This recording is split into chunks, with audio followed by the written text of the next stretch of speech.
मन से स्वागत हमारे छोटे भाई आकाश और गेट में चेहरा दिखला हुआ समझ लो बोलो कि एक बार ताली बज जा। छोटे भाई राइजिंग स्टार। अब देखने के बाद तो समझ में आती हम का कहीं तो लोग खुदे समझ लो, लोग धोखा खा रहे हैं। आकाश बाबू आप ब्लॉग चलाते हैं, रील्स बनाते हैं, बहुत बहुत धन्यवाद बाबू सबके सब कर। आइए बाबू आइए तो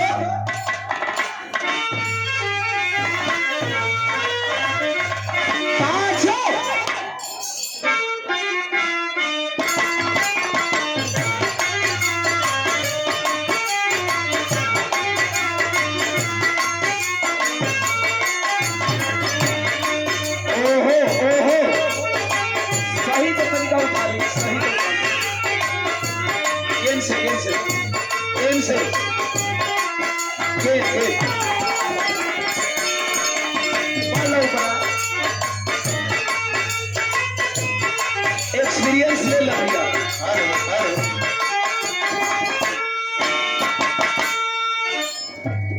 फिल्म का नाम बा साथी।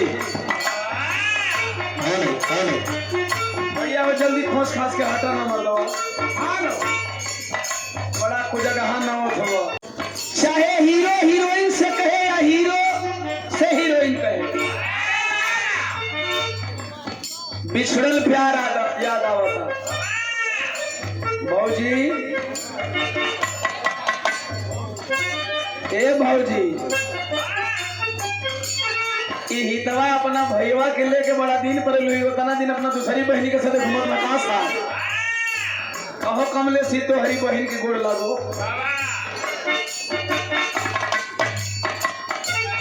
आशी कहा था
हारमोनियम के बहुत अच्छे प्लेयर हैं, बहुत अच्छे वादक हैं, बहुत बढ़िया हारमोनियम प्ले करते हैं। मैं आपका दीवाना हूँ, आपके वादकी का दीवाना हूँ। बहुत बढ़िया बजावेलन रतन बाबू।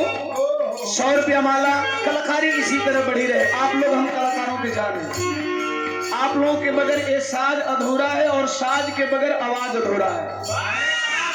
यही के साज और आवाज जब कुल मिलेला गुलाम भाई, तब ओके कुल का मिला के संगीत बनेला। यह आप लोगों के बगैर अधूरा रहता है। हम सबका सब कुछ। रतन बाबू को बहुत बहुत शुभकामना। आए हैं तमाम आवाम को कोट कोट सन्मान। आशिक कहा था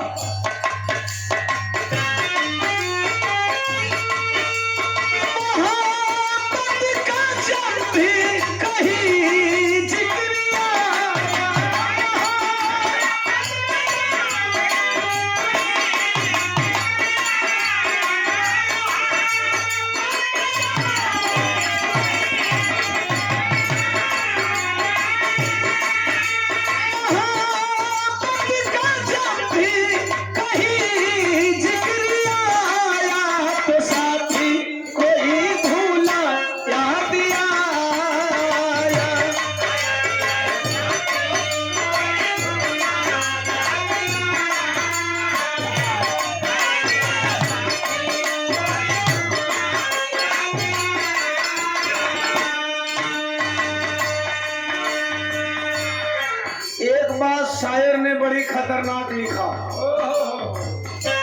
कहावत बानी हम लिखले बा कोई और, उम्मीद करतन कि लगभग 95% लोगों पे लाइन शूट करेगी, लगभग। हालांकि फिक्स आंकड़ा नहीं के लगभग में बा, नियर बाबू ओहो बजवा देते, मत घबरा, ओहो बजवाते जब उनको हो तौन बजा दे। आशिक कहता है हमारे छोट भाई शिष्य और छोटे भैया देवालाल यादव जी के शिष्य हैं, हमारे भी शिष्य हैं सोनू यादव, बड़ी बढ़िया गायकी बा, कबो कबो इहो भड़ुआ बने लगे। कहाँ बने लाला भैया के संगे संगे इहो पीछा ऊपर का भड़ुआ बनल है, छोटका भड़ुआ बनेला। ए लाला भैया हो के ना, ए देवा लाला भैया कहाँ बड़े बाबू के सुभाषित, बड़ी बढ़िया गायकी बस सोनू बाबू का, आप लोग का आशीर्वाद नहीं सब।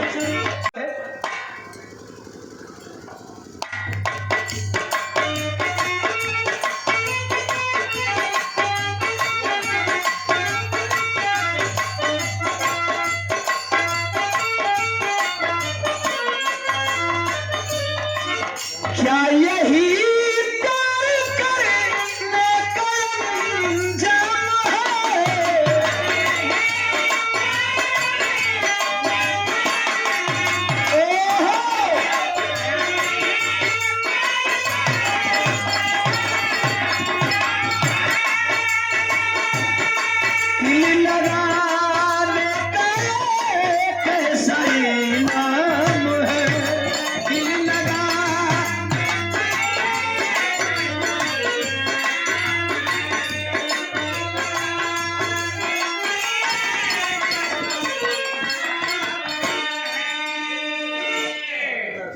बड़ी दिले हो भैया, इतना लोगन के बीच में कहे में अतिशयोक्ति नहीं खे, सच कहना चाहिए।